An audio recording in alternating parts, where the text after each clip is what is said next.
Recognition, power, and influence is your birthright, and this podcast shows you how to get there. Welcome to episode number 264. Over the past 7 years of my career, I have coached hundreds and hundreds of women to get promoted into higher level leadership positions. But there is one technique in particular that stands out that keeps giving. This is the gift that keeps giving to your career over and over and over again.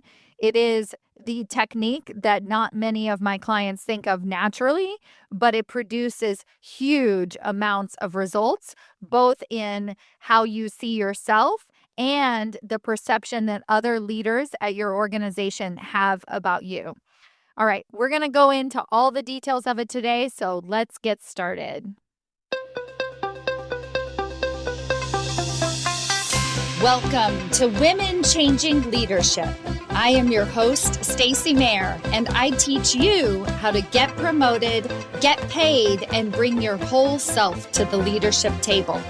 I am on a mission to change organizations from the C-suite out because women are the new face of leadership, and we are doing it on our terms. Hello, corporate badasses. Welcome to another episode of Women Changing Leadership. I am your host, Stacy Mayer, and super excited, as always, to be here with you again this week. I am recording this podcast episode on Saturday morning, and that is because when I was supposed to record this episode yesterday, on Friday, I decided to attend a Martin Luther King event at my children's school, mainly because my daughter asked me to, and I said yes. And I attended this event, and it was really wonderful and lovely, and they sang a super cute song, and they watched videos of Martin Luther King's granddaughter speaking, and they also gave a presentation in the fourth grade. And I wanted to share this with you because in this presentation, the way that they did it in the school is they asked each of the fourth graders to read about Martin Luther King's work and to write down and share what most spoke to them. And then they gave, a select number gave a presentation and actually shared with the school what really stood out to them in some quotes about Dr. Martin Luther King's work. And the overall theme from all of the fourth graders had two main themes: was Dr. Martin Luther King's emphasis on nonviolence and his anti-war work that he did, and also poverty. Now, I live in Berkeley, California, and there's a lot of open conversations, in this area, anti-war conversations. So that was not surprising. And then obviously, poverty and homelessness is a huge challenge in the San Francisco Bay Area, and we're just surrounded by homeless people and homeless camps. So much so that, like, my brother came in from Orange County. He's like, "What is happening here?" And I'm like, "Oh, no, they've cleaned it up a lot. This is way better than it was just a year ago." And so a lot of times the children are thinking about homelessness and ways that we can support the homeless in our community. So those two themes really stood out to me. But the thing that wasn't mentioned in the conversations very much was the conversation about racial inequality. I think one student was talking about equal pay, but the reason that I bring this up is because I realized when that conversation wasn't necessarily being spoken about from the children. So remember, this was driven by the children and what stood out to them. I wanted to share with you a purposeful approach to racial inequality that I have taken as a parent. One of the first things that I have done is I've chosen to live in a community that is incredibly diverse and to raise my children in a very diverse culture. And when I was growing up, I distinctly remember that I didn't even know a Jewish person until I went to college. And this really stood out to me because I literally did not know a Jewish person until I went to college. And I was like, wait, what? What does that mean? And I felt so naive. In retrospect, I was like, wow, that is a really different life than, I want my children to grow up in. And so in our school, Actually, the most common race in our school is mixed race. So our school, I think, is like over 60% mixed race.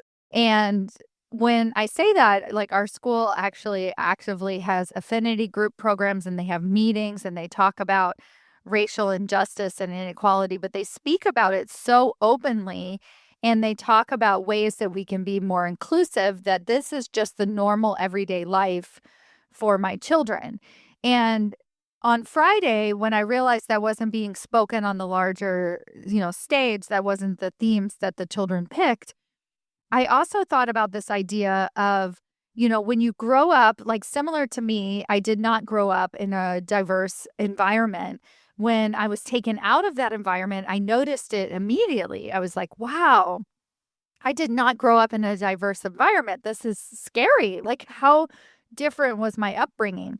And for my children, what I would hope and what I think would happen is that when they are thrust into non-diverse environments, they're going to realize it. They're going to see it. They're going to say, oh my gosh, this is not a diverse environment. One, because people don't look like them as a mixed race children and look like their parents, but also because they're just all the same, right? The same. And I want them to notice that. And because they have grown up in an environment that has actively talked about how to be more inclusive, my hope is that they will begin to try and bring in and create more inclusive environments. The same thing happens to me in the coaching industry. I belong to various different groups, business women's groups, and a lot of them are not diverse in any way. And you can see it on the Zoom screens. And I don't know if that's just because people who show up for the calls and maybe there's other members in the group that aren't showing up or aren't turning on their screens. I think this can be very common, but it bothers me. And so what do? I try and have conversations around that. I try and let other people know about the communities that I belong to and invite them into those communities. And I think that, as we celebrate the life of Dr. Martin Luther King, a reminder, at least for me, and hopefully if this resonates with you listening, is to remember that inclusion is a proactive choice. It's actually an action. We have to pick our head up, look around, and say, how do I want this environment to be? Who do I want to include? And this includes neurodivergent, this includes religion, this includes sexuality, this includes race. Basically, what is the type of environment, and am I being open to that and including others in leadership, in conversations, in my hiring practices?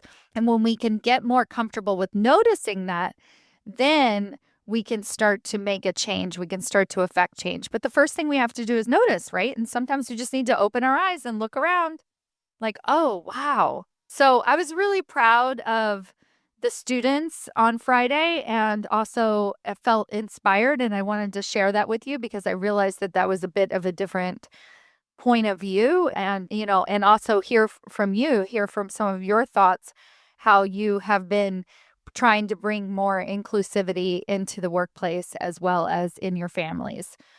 All right, so today's episode is actually a little bit of, it's not about that. That's just the timing. Today I want to talk about a very specific technique that I don't know if I've ever talked about this on the podcast before, but I definitely talk about it, with my clients and in my coaching program back in the day in Executive Ahead of Time. And it's a very specific action that you can take to get huge results in your career. Now, as you might know, my sweet spot, my specialty is helping women transition from that director level into a vice president level role. Like specifically, what are the shifts that you need to make to move from director to vice president? And the majority of the women that I'm coaching and the practices that we're doing are sort of live in that space.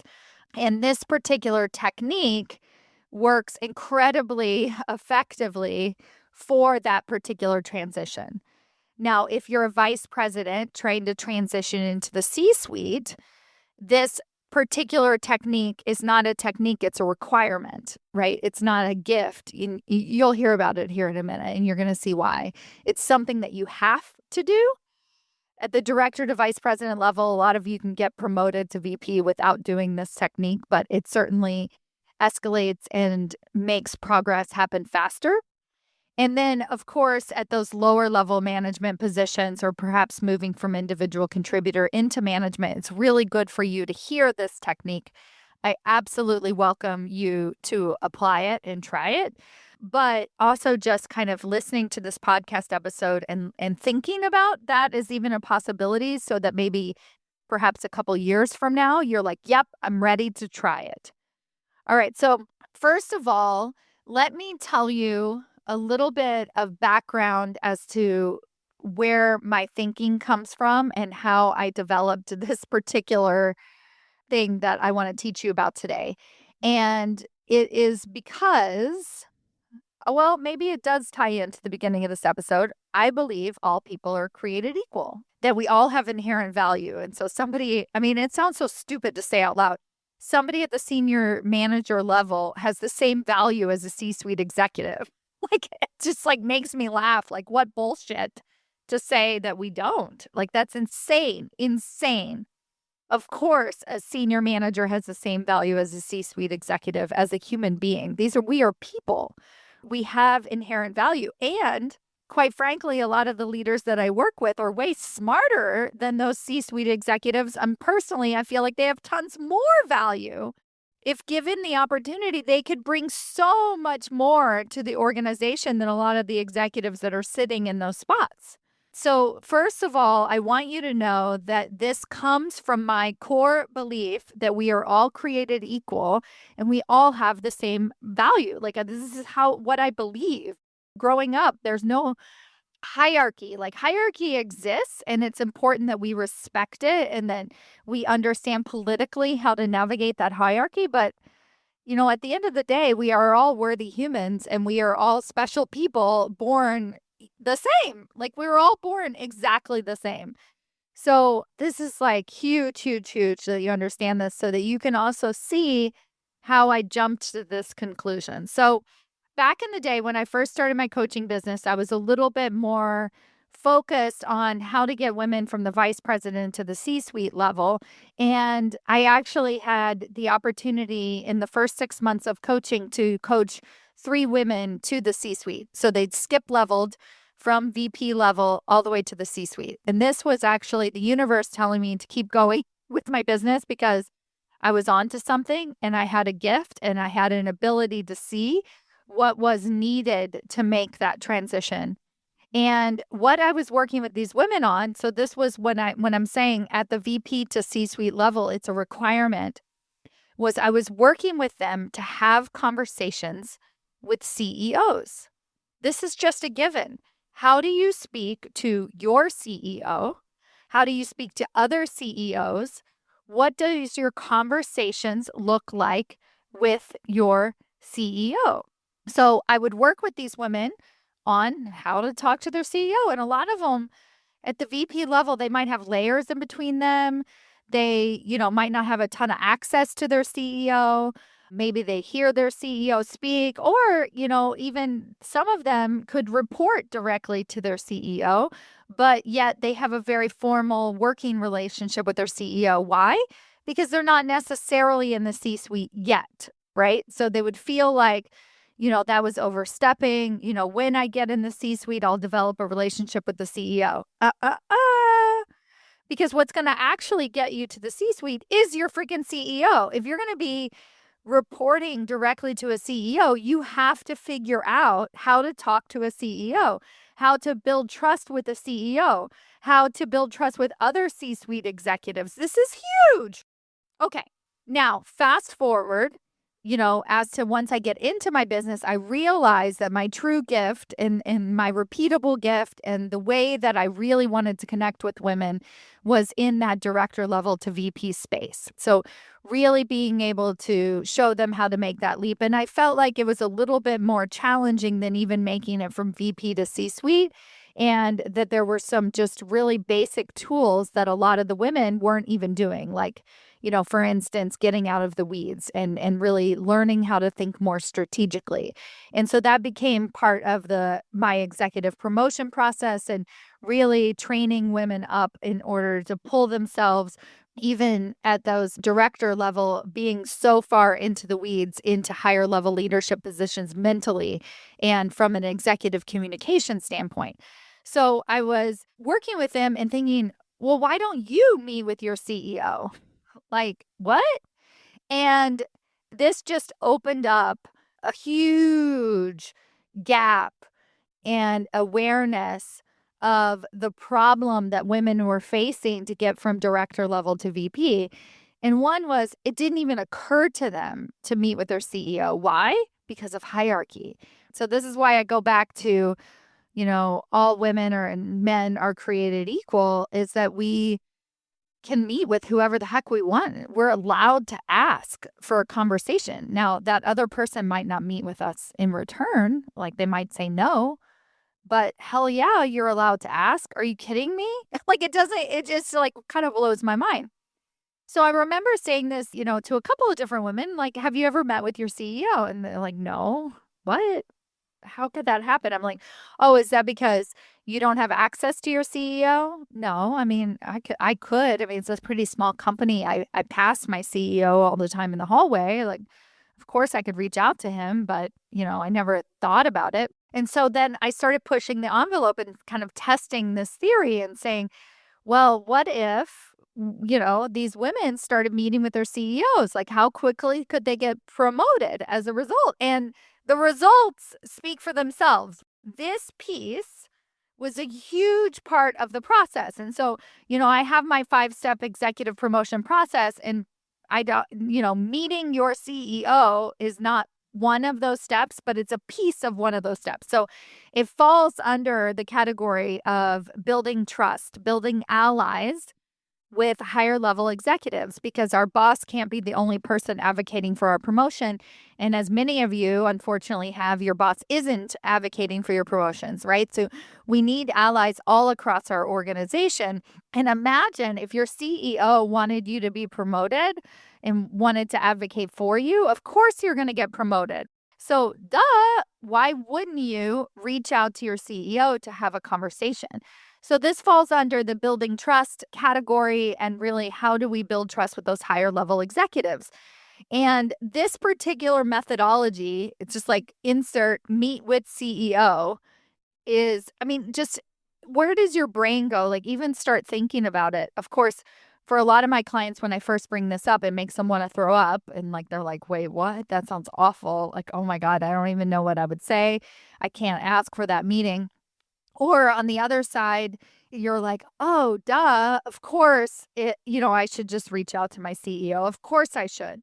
So this is so, so critical and important, even as an explanation as to, like, think about. So this is part of what I want you to do when you listen to my podcast, is like, kind of like, what are things that I never considered, right? And whether you do this or not, even just that exploration and thinking in your head, what would it be like to meet with and build a relationship with the CEO? My most famous story that you've heard on this podcast, probably, I talk about Jennifer and her 3-year plan to get promoted to the C-suite. And of course, Jennifer was going from vice president to C-suite. And, one of the things I did out of the gate with her was build a relationship with her CEO. And this wasn't easy. And so I'm going to break down and share with you the actual process of reaching out to her CEO so that you can see it as an example of what this actually looks like in practicality. So her CEO would send out mass emails and different communications that would go to everybody. And every now and then she would write him back and say, thank you so much for that, right? Because she was in the vice president seat, so she felt confident to reach out to him, but she didn't have side meetings with him. She wasn't having 15-minute ally meetings with him at all. And she would just sort of say these kind of, things like great job or thank you for that. I appreciate it. So, first of all, hats off to her because so many people aren't even doing that. But then we decided to do that as a technique to actually schedule a meeting with him. And so she started turning these, comments into a request for a meeting. And of course, he didn't reply. She would just say, "Hey, oh, I love what you said here. I'm wondering if maybe we can meet sometime for 15 minutes." And crickets, no reply. And so we started to get more sophisticated with these outreaches and how we were actually connecting with her CEO. And we realized like she wasn't being direct enough in what specifically she enjoyed about his email, like why she thought it was beneficial. And she wasn't being clear enough as to why she wanted to meet with him. And so then we just sort of honed in on it and got a little bit more direct and a little bit clearer in our process. And then, of course, I don't even know. It wasn't even that many emails later. And he scheduled his first 15-minute ally meeting with her. So the first thing is getting on their calendar. So, well, actually, the very first thing is the awareness and desire and even want to do this. But then as you go to try and get on their calendar, there's going to be some CEOs that are really easy to book with. I'll give you another example. This woman is at the director level and she is traveling to where the headquarters are. And she's traveling to meet with, and we talked on our coaching call about meeting with, and this is happening right now. So she hasn't even had the meeting with her CEO yet. But I suggested to her when she was in town and we were talking about some of the ally meetings that she wanted to have, that she reach out to her CEO. I said, is your CEO available? Is your CEO accessible? And she was like, "Oh, I don't know. I never thought of that." Right. So that's the first piece is like, is that possible? And I didn't know what her relationship with her CEO was. And so she's like, "Yeah, I guess I could reach out to him. I mean, I'm kind of concerned. I don't want to step on my boss's toes, but I don't see why not." And then she reveals to me that she actually has a relationship with her CEO and that her CEO, before he was promoted to CEO, was actually her boss. This was 10 years ago, but at some point he was her boss. Oh my God, the number of times this has happened, I start to talk about CEOs and they're like, "Oh yeah, I used to work for him. He was at this other company and I knew him and saw him all the time. We had a great relationship, but that was 10 years ago. Oh God, I can't imagine reaching out to him now." I swear to God, every woman that has actually worked with their CEO at some point and then I suggest to meet with them, the meeting request happens in, the first request. Of course it does, right? So I suggested this woman to schedule a meeting with her CEO. She's like, "Oh my God, I just sent him an email and said, hey, can I get 15 minutes when I'm in town?" He wrote her back immediately and said, "Yes, let's get it scheduled." Oh my God. Isn't that incredible? And so, it's low hanging fruit if you have any relationship, any tie. If you even remotely think your CEO might know your name, get on their calendar now. And I want you to have very regular 15-minute ally meetings with them, but don't let that stress you out. Just have one first, and then you can go from there. I mean, incredible. Of course, they're going to say yes to you. The CEOs do remember you. Yes, they don't spend all day and night thinking about you, but they know who you are. So just ask. And another piece of advice I give my clients is let them control their calendar, right? Like you don't need to answer for them and say, "Oh, they're going to tell me no." No, just ask. Ask and then wait and see. And then if you're like my client Jennifer and you have to ask 20 times, ask, right? We'll figure it out. We're not going to be annoying, but we're going to like ask in different ways and we're going to get more clever about it and you're going to earn it, right? Because if it's harder to get on the calendar of your CEO, you're going to have to figure out what matters to the CEO so that then you're even more prepared for that higher level conversation that you're going to need to have once you get in that seat. I talked to the woman who booked the call so quickly with her CEO and to see if she was a little bit nervous about the conversation. And actually, I've had this happen. Once women get on the call with their CEO, they're like, "No, I'm not nervous about it at all." Actually, I have talked to CEOs before and it's going to be great, actually. And personally, I really want to remind you, having a conversation with the CEO is actually easier because you can talk about just really high level challenges at the organization or challenges for them personally, their career journey, like whatever that might be on such a big high level. It can be very idea driven, entertaining. You're not problem solving. Where challenges come in is when we try and meet with our peers and so on, and it becomes this very hardcore work conversation, and we feel like we're being drilled the entire time. But most, and I don't say all, but most CEOs, if they say yes to your meeting, are willing to have these super high level conversations. Maybe they want to pulse on what's happening in middle management and they want to hear from you. So it's a beautiful, beautiful opportunity to build an ally.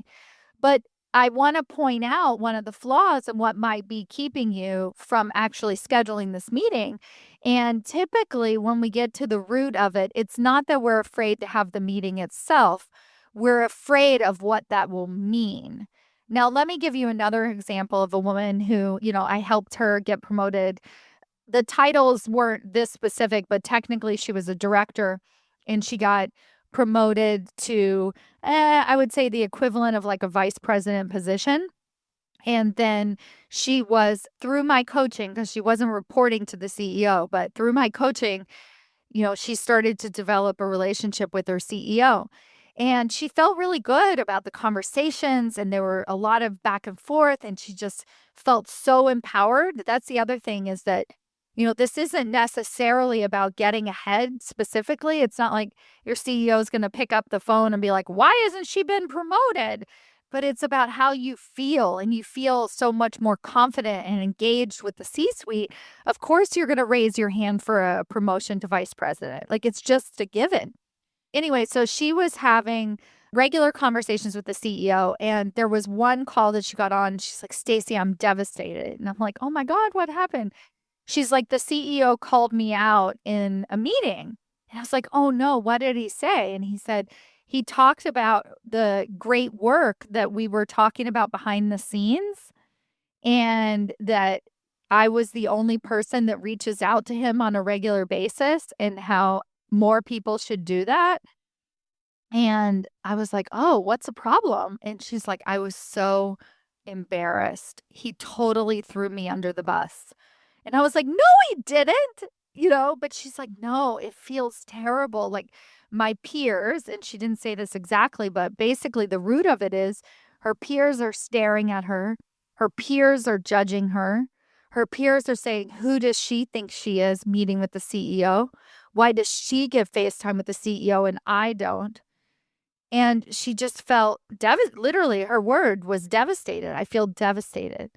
Luckily, I coached her through that and said, you know what? Who cares what your peers think? Your peers aren't responsible for your promotion, and your peers aren't responsible for your job, quite frankly, right? Like if they are, you need stuff from them, but we can't keep letting our peers dictate our career development. And so she got over it very quickly, and then sort of felt proud that things were working so well with her CEO, and so she could continue it. And so one of the things that's going to creep up for you is that idea of what will other people think. And typically it's not what will the CEO think, it's usually what your peers will think. So I want to give you that as a caveat as you start to, navigate this technique, that you are going to come against some level of resistance. And so really question that. Now we go into what the meeting is actually about. And I'm, coming up at the end of today's podcast episode for a reason. I don't care. As long as the meeting isn't about work specifically, like I know so many people want to use their CEO's time well, and they want to tell them 10 problems when they're on the call and make sure they get all this stuff in front of their CEO. Nope. Nope. Think of this meeting as one of 5. What do you want that first meeting to be about? It doesn't matter. Just keep it super high level. Make sure that you ask a couple of really good questions. You inquire, you show up empowered, get a good night's sleep. Otherwise, this person is just a human, and you having a very intelligent, because you're a smart corporate badass woman, you're very resourced, you definitely have ideas. Woman showing up to this conversation is the best possible thing that you can ever do. I have a cheat sheet, Asking Better Questions Guide, stacymayer.com/questions. I will also link to it in the show notes. You can download this. It's 20 questions that you can ask executives. That includes your CEO. Look at this cheat sheet for inspiration. Pick a question. That's what your meeting's about. It's so simple. Keep it simple. Keep it light, but keep it profound, right? Come up with some things that you really juicy topics that you want to talk to your CEO about, and it will be amazing. I think this technique needs to be used by everybody. I'm not even sorry for the CEOs in the world and say, oh my God, everybody's going to be knocking on your door. Everybody who listens to my podcast is going to be booking with those CEOs because this is a gift. Those CEOs are going to be like, well, yeah, Stacy, I want more of my leaders to reach out to me. I want more people to use me as a resource, as a tool. And those CEOs control their own darn calendar. So if they don't get back to you, it's not personal. It's just is what it is. And keep trying, keep giving the value. Make sure they know why you want to have that meeting and what it is that you want to connect with them about. And eventually, with the right combination of things, they are going to say yes, and it's worth pursuing. The joy that my clients feel even after one 15-minute meeting with their CEO is huge. And then the results that my clients see after 3 meetings with their CEO is like, unexplainable, right? It's really, when we talk about skip level promotions, this is the reason that it happens because of how empowered you feel when you start to talk to the C-suite. Every single one of you are ready to be promoted from director to vice president. You are ready for a seat at the table. You are ready for higher level leadership positions.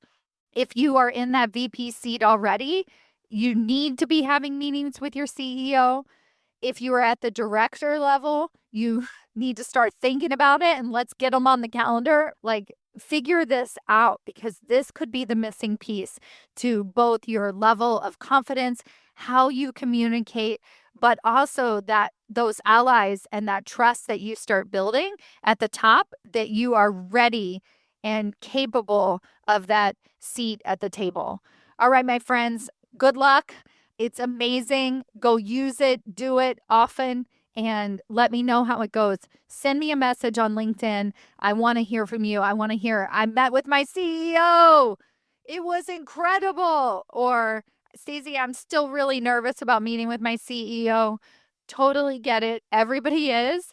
Schedule a consultation with my team today so that we can get to the bottom of how I can support you personally, not only to meet with your CEO, but to do all the things that are going to help you make it into those higher level leadership positions so that you can start making a difference at the table today. You're amazing. You're a corporate badass, and I cannot wait to help you get there. All right, my friends, thank you so much for listening, and I'll see you next week. Bye.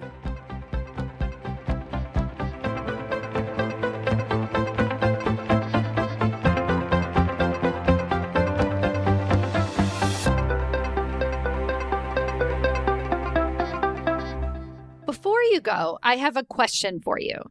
Do you know how close you are to your next promotion? Really? Not what your boss has told you, not what you even believe to be true, but have you actually taken the time to sit down, take an assessment, review the 5 categories that it takes to get promoted into senior executive leadership positions and decided where you fall in each category and given yourself a ranking on a scale of 1 to 10 of how close you are to getting your next promotion? Have you done this? Well, now's your chance. If that feels interesting to you and you're like, hey, I want to know exactly how close I might actually be or how far away, you might be and what it's going to take to get you even closer, then I invite you to take my promotability quiz. This is a quiz that I put together with practical tips that actually tell you where you're lacking and where you're winning. What are the areas that you actually need to improve and not necessarily what your boss is telling you all the time, so that you can take concrete steps towards landing that next promotion and changing the face of the leadership table. Go to yourpromotabilityscore.com to take your free assessment today.